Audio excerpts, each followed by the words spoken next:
El circ viatja a les sabates del pallasso. Per què us penseu que són tan grosses?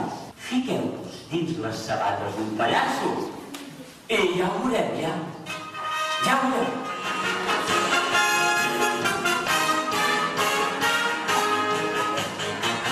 Un circ que només té una artista. Un artista que ens farà un número extraordinari d'habilitat, equilibri i força. Amb tots vosaltres, amb tots vostès, la Manolita! Un aplaudiment per la Manolita!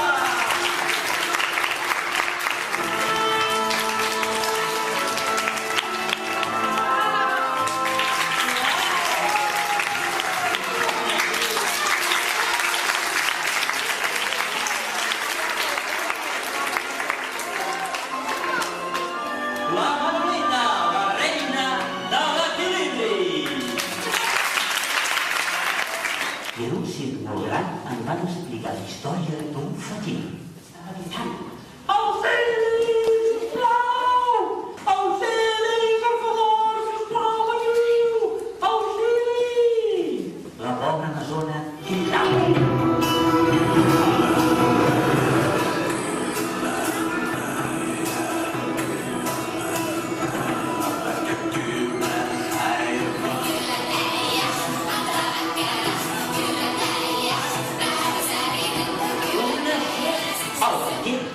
Va ser el primer que va arribar a l'envolop de l'Amazona.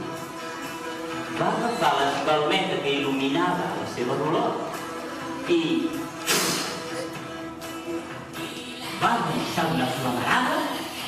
La serp es va quedar mirant el foc, es va quedar mirant el paquet.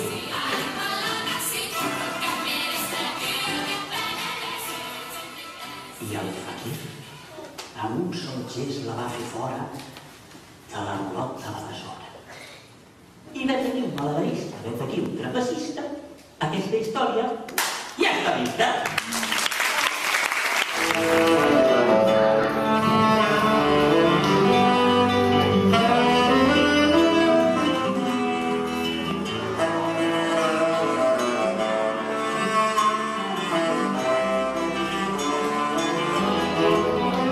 Al capvespre, les bruixes del circ volen amb monocicles.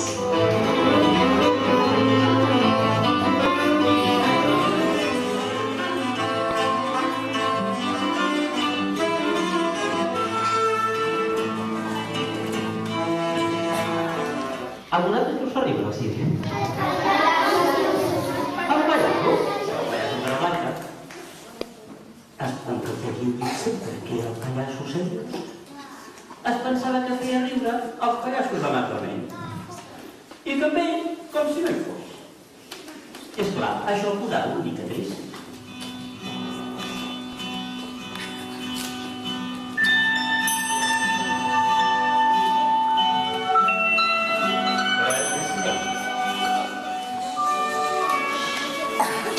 Casa del circ, a la lluna, sempre hi ha un fil.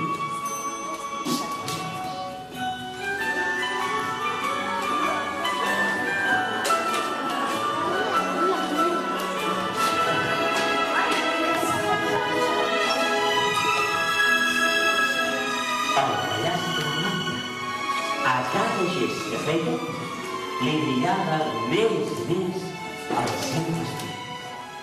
Semblava talment fet d'estrelles. Aquell dia la funció va ser un èxit. Però vinga! I aquest és només un, S'ha d'estudiar molt, per aprendre tot aquest llibre. Català, francès, italià, xinès, àrab, matemàtica...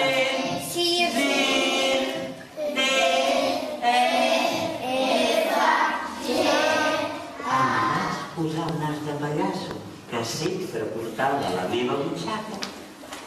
Des d'aquell dia vaig decidir que seria